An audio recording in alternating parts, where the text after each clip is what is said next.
Hey everyone, Jonathan Bailor back. Today's show is certainly going to be a fun one and a unique one. We have a wonderful woman with us, a New York Times best-selling author who is all about healthy living and conscious eating. And one of the things that I really like about today's guest is she's an extremely positive woman, but she also recognizes, and this is going to sound a little funny coming from me, Mr. Smarter Science of Slim guy, that so much more is going on here than just science. There's a lot of emotional aspects, and there's a lot of spiritual aspects to what we put in our body, what we surround ourselves with. So Kathy Freston is here with us today to share some of her awesome insights in those areas. So Kathy, welcome to the show. Hey, thanks for having me. Well, Kathy, before we get started, certainly you've got all kinds of great work out there. People can check at kathyfreston.com and your book that just came out in paperback, The Lean. But what got you started on this path? Like little Kathy to today, adult Kathy. What was that journey like? Well, let's see. I started off writing about relationships. My first two books were about how to bring consciousness into relationships and how to understand the bigger picture of them. And so I sort of spread out into how to build a foundation for your life to, keep evolving and keep growing as a human being and getting better and better, because I'm all about self-improvement, body, mind, and soul. I want to be happier. I want to be healthier. I want to be more energetic. I want to live a long time. But I also want to feel like I'm an active force in the world, like I'm doing something to make the world better, and that's part of my my spiritual growth, I guess you could say, is I'm always trying to better myself and contribute to a better world. So I started thinking, I've brought my consciousness around to relationships, and I understand that, and I have written about meditation and self-improvement and all those things. But the thing that I wasn't looking at all was food. I wasn't really conscious about food, and I was eating everything that I grew up loving, but I didn't really have any thought about it. So I thought I need to start really looking at the deeper levels of that so that I can be fully awake in this area and make conscious choices, know what's going in my body, how it's going to affect my body, but also how it's going to affect my soul, if you will. That inner, am I okay with what's going on part of me. And so that's how I sort of evolved into writing a lot about food and health and all of that stuff. I love it, Kathy, and it really hits on, I remember having this conversation with my mother, a conversation like this many, many years back, and I grew up in a very, very, very religious house, a Roman Catholic household, wonderful parents, and they always quoted the chapter in the Bible, whatever anyone's religious denomination is, this is just a story, about your body being a temple, and mm-hmm. and just how certainly, and I don't want to get too far off the ranch here, but certainly in other areas of life when we're dealing with putting things into our body, be it medication, be it the air we breathe in, or be it even more of an intimate setting, being intentional and being deliberate about that which we put into our body is top of mind. Why isn't it when it comes to food for so many of us? It's crazy, isn't it? Because I think we're just driven by several things. We're driven, obviously, by taste craving. We get all that sugar and fat and salt in our bodies, and it just makes us want more. And so we kind of go unconscious because the cravings are so strong. But we're also driven by tradition. And if you're anything like me, I grew up, eating spaghetti and meatballs, sometimes or often out of a can. And I, steaks and burgers on the grill when we could afford the steaks. And I had all kinds of, chicken fried steak and cheesy stuff and processed food. I mean, that's just how I grew up feeling like I related to my community. It felt like happy times if I was eating junk food. It made me feel like, now it's a weekend, I can relax, I can do this. So I think there are many forces that drive us to go unconscious around our food, and if we don't actively wake up to this stuff, someone else is in control of our future, because what we put into our body is going to show up. There's no free ride. Mm-hmm. I look around sometimes at college kids and people in their young 20s, and I marvel at what the body can do, because they can eat all kinds of bad stuff and just booze it up, so much, and their bodies still look good. But once you start getting into your late 20s, your 30s, the body can't do it anymore. And then people start blowing up. They put on the pounds that are so hard to take off. Mm-hmm. And, you see the results of all that unconscious eating. So I'm just fascinated by that, and I love the empowerment you get by really understanding what happens in your body and what happens in your soul when you decide to eat consciously. Like you're into science, I think that's so exciting. It's very empowering to know, if you do this, this is what happens. And I've looked into this very deeply, and then I apply it also to my emotional life, my conscious life, whatever you want to call it, my spiritual life. When I say spiritual, all I mean is trying to become a better person. Mm-hmm. Someone who is thinking of not only myself but the bigger picture. That's what I mean by it. And it reminds me, Kathy, of one of my favorite authors of all time. Certainly, an individual who has had a massive influence not only in my life but on so many others. The late Stephen Covey, and he talks about private mastery first, or physical mastery. And once one can achieve mastery over the self, these public victories become so much easier. And the one thing I also remember, Bill Phillips, back in the day, the gentleman who wrote Body by Life, when he was not the major personality, when he was just getting started, he had these videos that he would put out, and they were stories of how people transformed their lives through their eating and exercise habits. And I remember in one of those videos, an individual said, "For me, what I eat is the one thing in my life that I have control over. Yeah. I can't control the way other people treat me. I can't, in some ways, I can't necessarily, like if you get a virus, you're going to get sick. I mean, obviously you can remove yourself from the situation but you know what I'm saying. But there's so much in life that's out of our control. And sometimes we might feel like what we're eating is out of our control, but it seems like it is something we have quite a bit of control over. But how do we help ourselves embrace that control? Well, I mean, I think weight loss is a great motivation, and a lot of people come in through that doorway, which is why I wrote The Lean. It's all about losing weight, and so I think it's a good motivation. I think disease, or the fear of disease, is a good motivation, but also I think just wanting to be full of energy and full of just get up and go in the day. But for me, the way that I got into healthy eating is a little bit backwards. I thought, okay, I'm a big steak lover. I love fried chicken. I love all of this stuff. So I am going to start watching the videos of how, meat is produced and how eggs arrive at my door and on my plate. And I'm going to start looking at this stuff so that I can be awake and choose consciously whether or not I want to eat this food. So when I saw the process of what the animals went through, I was just horrified. I mean, all you have to do is just Google, factory farm video or something like that, and then you see this stuff. So I thought, oh my goodness, I do not want to be someone who supports this kind of cruelty, because the way the animals are treated are just awful.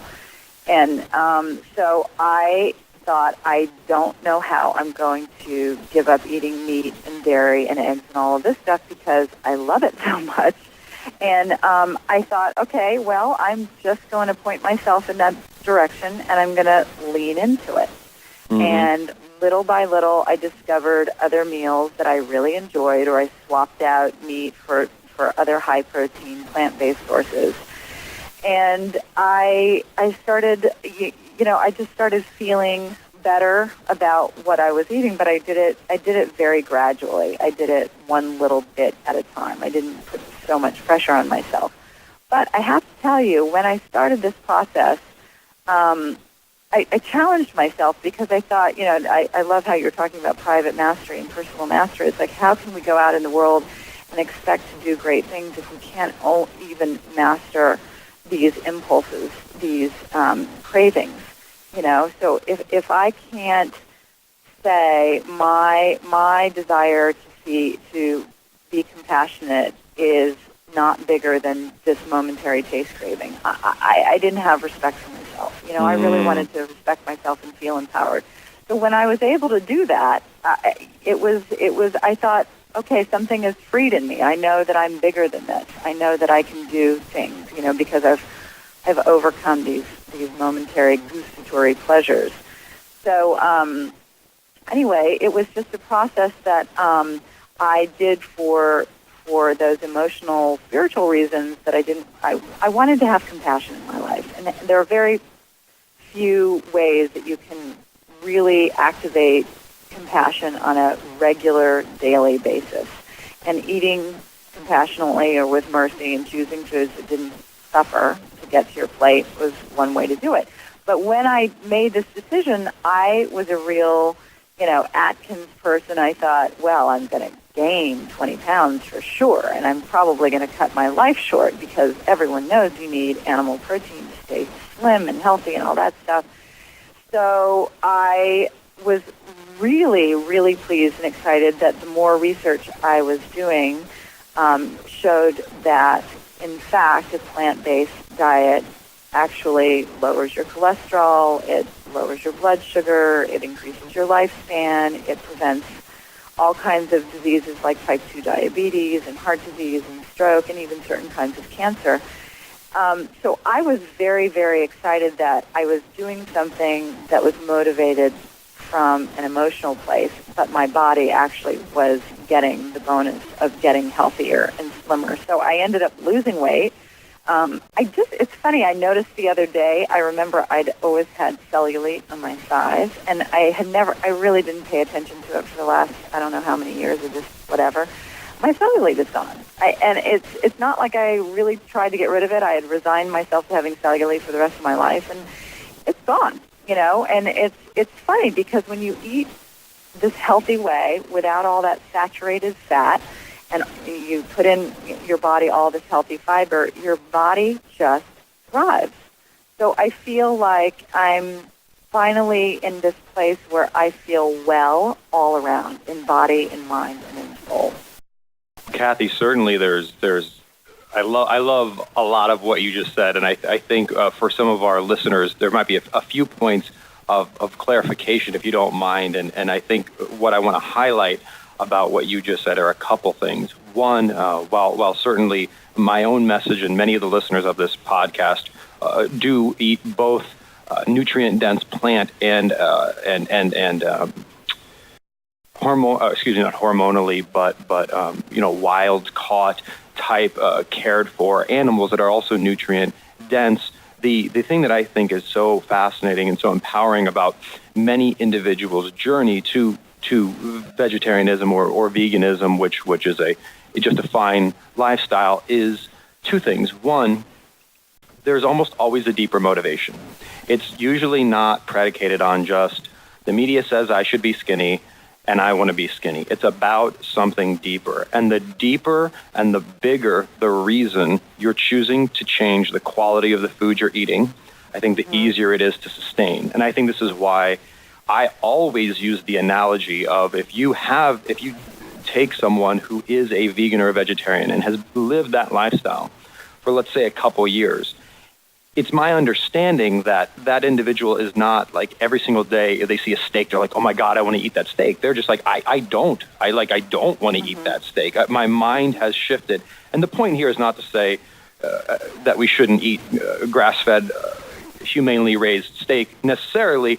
Certainly that's not what my research says, but more that, wow, this is an amazing example of choosing different qualities of food for a reason wholly different than because the media says I need to look a certain way, and a much more noble and bigger reason. And I think that's fascinating, and I think we can all learn from that. What do you think? Well, I think you're absolutely right. When you have that thing that guides you forward, it's like I don't even, I look at a birthday cake if I'm at someone's house, and I just think, if there's eggs or whatever in it, it doesn't even tempt me. It's like donuts don't even tempt me because I think about the eggs, so I think about the chickens, or I think about the dairy, and I think about the cows, and so it is a bigger motivation for me that I don't feel, like, oh, I'm white knuckling it through. That said, there's tons of vegan sweets and donuts and stuff like that, and certainly you can be an unhealthy vegan too, just like unhealthy meat eater. I mean, any diet, you just have to be judicious about what you put in your body and choose as much of the, whole foods and less processed stuff and less sugary stuff as possible. But yeah, and I think it's something that's a great weight loss tool because, every time I would think about, do I want that cheese? I would just think about how the cheese got to me, and again, this is something that for me, I wanted to challenge myself as an evolving human being. I want to see if I can live in a way that feels compassionate and conscious and thoughtful. I want to be an environmental steward, and, factory farms do so much harm to the environment with polluting the water and using up so much water and creating global warming gases, all kinds of stuff. So I want to be a responsible steward for this planet. I want to be someone who is exercising, my compassion. I want to be someone who is taking care of this temple, my body, and being thoughtful about what I put in it. So choosing carefully what we eat is a really good opportunity to actually put those principles into action.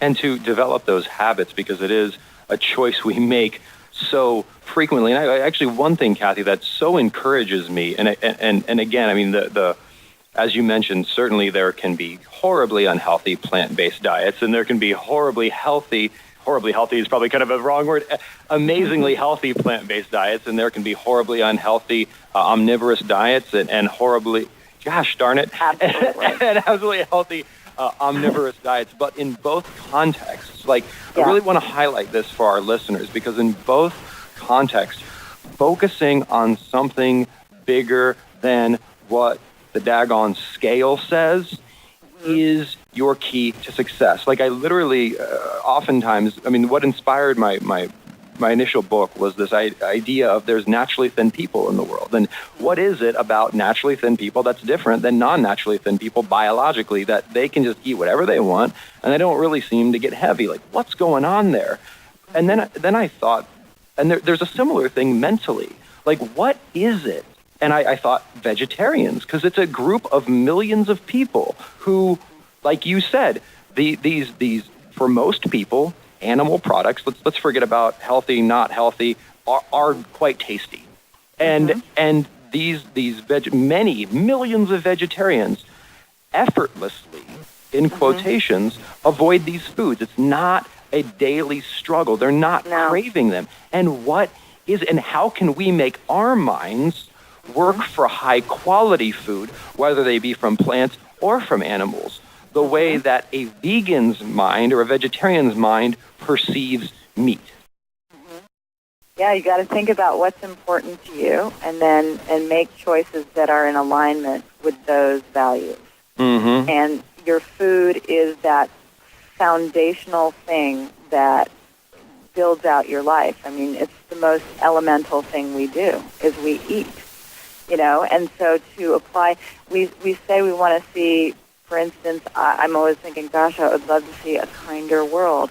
Okay, well, where can I apply kindness in my day? Where can I go the extra distance and apply, mercy or responsible stewardship? So these things start at home on our plate, and then they branch out. They get bigger and bigger, and I do think, like you said, to have that bigger purpose, it pulls you forward. It just propels you into the best part of you, your very best potential. There's something that feels so good when you are thinking not just of yourself, but outside of yourself. It's not just about you. So you're not mired in that self-centered fear or self-centered anxiety anymore. You're thinking about something bigger. It's something really important to you. And then everything else just sort of falls into place, you know? And by the way, I really love that we're different, that we eat differently, because I think that there's room for everything. There's room for everybody to eat the way they want to. And I think both of us are saying the same thing, is that you can just apply consciousness to what you're eating, just to be thoughtful about it. Consider the source, consider what it does to the body, consider what it does to the planet, and then, you know, like Gandhi said, be the change you want to see in the world. So if we want to see a cleaner planet and we want to see, you know, more kindness, how can we activate that in our personal lives? And that's very exciting to me, because we get to be real forces in the world. Absolutely, Kathy. And I love also the imagery you painted in terms of the mental exercise, for lack of better terms, you went through that caused you to change the quality of food that you focused on. And I see actually with a lot of this research, which is now becoming more mainstream in terms of these, let's call them edible product manufacturers, and just how intentional and deliberate they are about manipulating us at a neurological level, the same way, say, a cigarette manufacturer would.